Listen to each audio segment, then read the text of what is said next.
Welcome everybody! This is Takom's initial production King Tiger, the Tiger 2 or Tiger Ausführung B.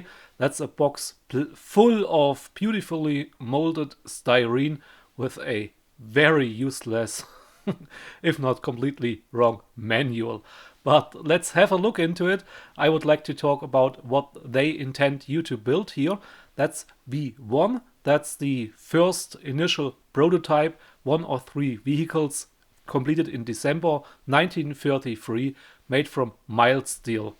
Option B is the second of these 3 prototypes, the one that survived in Bovington. They sold off half of its specific parts, making it a very unpleasant look today, but it is what it is. It had a test turret fitted as well. They look a little bit different. But first a warning about the decals. They are only building you the version 1, the V1 completely. The others are missing the number in the circle, for example. Option C is one of the first, maybe 10 of 50 with this turret. That's a serious production vehicle, an initial one, and it needs Simmerit. It has distinctive exhausts and already the King Tiger mudguards in the front. Same is option D. That's a little bit a later initial one. So far for the manual, the kit itself will build all 50 of these initial King Tigers, and they all need Simmerit. If none of these tools are looking familiar to you, this kit is not for you. I'm sorry. Takom makes us remove and fill and sand and switch out a lot of parts on this kit. For example, the cover for the through hole, the wiring for the Bosch headlamp, that gets replaced with a different shaped one. But the warning was just if you're against modifying a kit, that a lot of modifications are needed. That's what I'm talking about in this episode in specific. I got myself some new drills, so no China drills anymore. It makes fun and goes fast. For example, here the filler segment for the front glaciers. There was no cutout for the radio operator's periscope, making it rather useless. They have pack holes and this works quite nicely. Of course, V1 has no tools attached to it, so we have to fill all the locator marks, all the pack marks, where we usually would install the full tool set of a King Tiger. The most part of the filling and sanding is really just down to get rid of the locator marks for the tools. That's the side of the upper hull, the front glaciers a little bit, and of course the top deck. But that's most of the parts done that need to be adjusted on this side. I did not glue on the hatches for the driver and radio operator, and that's because we get clear periscope. I would like to take advantage of this and build them to the best standard I can, so I can install them. I left some room to get access to them. Moving a little bit up the hull deck, there is a weld seam missing. It is included in Doyle's drawings, and of course the V2 in Bovington has the feature showing up quite well, but it's not as pronounced as the side welds where the deck meets the side glaciers. So I just eyeball it, lining it up with the weld on the turret and then scraping a panel line here basically. I'm not that good in modifying these kits yet. I'm learning fast and I'm happy enough with having spotted it so I can fix it. As I said, it's not that pronounced compared to the side weld here, so just scraping a line was fine for me here. And this works, makes this a little bit more complete. Moving up to the engine deck, here are very nice details as well, but before we talk about them, there's another stage of filling and sanding. All the locator marks for various hooks, clamps and attachment points were not present on the V1, so a little bit careful filling and sanding is necessary. But once that is done, we get some beautiful photo edge for the engine deck. And when you build V2 on, you get even handles for the tool clamps out of photo edge. This is just beautiful detail. I like to add, even so you can discuss or debate if we want head grills or not. Underneath the armored air intake cover there is detail, so you can even build the late in the June ones that didn't had deep weighting. The lower hull as the whole kit is part of the full interior kit, just without the interior. Don't install the torsion bars, that's a waste of time.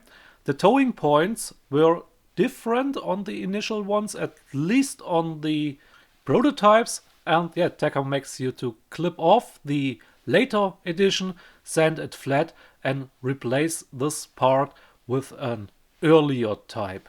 And the level of detail all around the kit justifies these modifications. These were distinct features of the first ones.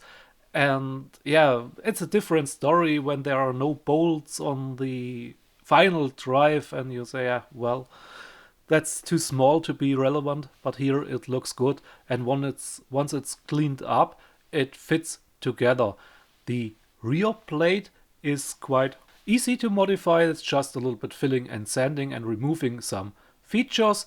The exhausts are the ones we know from the King Tiger on the V1. The other versions, the very initial ones, had different ones. On the front, towing points are included as one part. They get wedged on top of the glaciers, and this is the later one. It's also included in the kit, so you find everything you need to build all of the first 51s.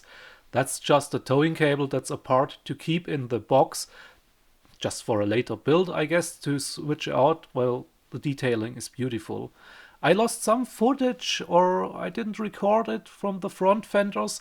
The mud flap is very specific for this prototype, or for the first 3 prototypes, and Takom makes you cut away on the side fenders, removing the front section and sand it back down again. I didn't hit it 100% here. Sorry, my skills are not as advanced as yours. I'm sorry for this. Another nice detail is the injection molded conduit for the headlamp wires, and of course the front fenders have beautiful detail. One last advice, even if it took a lot of time to get even so far: if you have the time and the skill to do a night shift style retexturing of the armor plates on the hull, please do so. This is very slick plastic. I have neither the time nor the skill to do it, but let's have a look into the tracks moving a little bit faster. Compared to the Panther I built the Takom Rebox by Das Werk, we get workable tracks this time. Single link workable tracks composed from 3 different parts. The middle part gets wedged between, sandwiched between the actual contact link, and it looks beautiful. I had no problems assembling it whatsoever, but I did do one thing. I used a thicker glue. I used Contacta Professional, filled in the Tamiya extra thin bottle for getting a good applicator, the brush applicator, and that worked perfectly. Of course, they are workable, but you get a little bit of glue spillage between some of the hinges, and that just wiggle it loose, it works. Here you see one track link splitting. There was some glue added later on, fixing it in place. Historically, we get the initial type of King Tiger tracks. They were in production up until May-June 1944, so the last serious production vehicles with the initial turret would have had new tracks. The Bovington V2 has completely different tracks. He has the last production ones inherited at some point in history, but the ones supplied here are the correct ones, displaying up until May-June 1944, or closely all of the ones with the initial turret. They actually fit on with the fender mounted. That was nice to find out, and yeah, I'm digging it. They look nice. Back to the manual. Until here, everything was do this, do that. If you use option A, do A. That was, of every option there was a single image showing what to do. Up until we move in the turret. Remove the Pilze, the mounts for the crane, and that's every vehicle has the same turret from here on. And that's completely wrong. And I thank Panzermeister36 for making me aware of this, since I had already tunnel vision, wanted to get the thing painted, overlooked it almost. So this is what an initial turret for a King Tiger looks for a serious production vehicle with all the late features. Only the prototypes had a test turret, a mild steel version, and it came with a 25mm roof in the front and rear section of the turret. The mid section has a 40mm blade. Series production vehicles have 40mm all around on the roof. This means we are missing a quite visible step when we look at the Bovington prototype. Another thing is this rain guard, this profile, it needs to be removed too. This is only relevant if you build one of the later initial ones, let's say the last 10 or 20 of the 40. We have to look up when this feature was present by production date. While the 40mm centerpiece is correct and can be mounted back onto the turret, front and rear has to be lowered. Takom should have provided a separate piece already showing this up. This is quite a subtle feature, I would guess, but it's noticeable, and I would expect you guys calling me out for it, for not changing it. So front and rear has to be lowered until it's flush with the side walls. The 40mm roof stands up a little bit, but yeah, here it's just getting it a little bit down. We have to remove the inside of the turret where the piece would sit normally, but that's not a huge deal. It can be fixed quite easily. I just wish Takom had fixed this right from the beginning, so we could have saved some time. For making up new weld seams, I chose to try out the stretched sprue method. I had no access to styrene rod. I still was at my parents' house, so I had to make do with what I got. And yeah, the principle of doing weld seams this way is somewhat easy.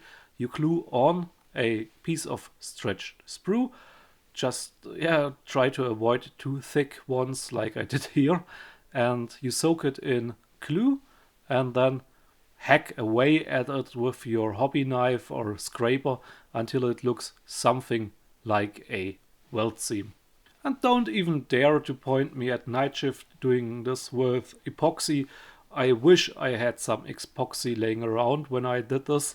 That would have been my first choice. As I said, I had to improvise in order to get it done, or I would have to ignore it completely. Your skills may be higher than mine. I'm learning this here on the fly. But in the end, it did not turn out too bad. At least, for this one. You look at this drainage channel here. That's a rainwater drainage that needs to be closed unless you build one of the last 10. All production vehicles, including the prototypes, had this vision port and the pistol port welded shut. We can see this on the Bovington Tiger. On the ones that have Simmerit, it's not quite that visible. I did my best to fix it, make a weld seam around it. It might look funny for some of you. It works. Let's wait until it's primed in order to get a neutral free at it, and I will adjust it so it looks a little bit more unified than it does now. But that will be part of the next episode. I will do this off camera, don't worry. Next episode will be the painting, and you will see how the whole thing looks. The last thing I did on this vehicle was getting the Mr. Surfacer as a primer and microfiller, as well as surface texturing coat onto the vehicle, making it unified again, getting rid of the shininess of the glue spots, so I can have a neutral look at it, see where the defects are, what I have to micro adjust, get back into shape so I can present it to you in a good way. But I will do this off camera, and I will see you next week hopefully when I paint the vehicle and start the complete weathering process. Thanks for watching so far. Thank you guys. Happy modeling. See you guys next week.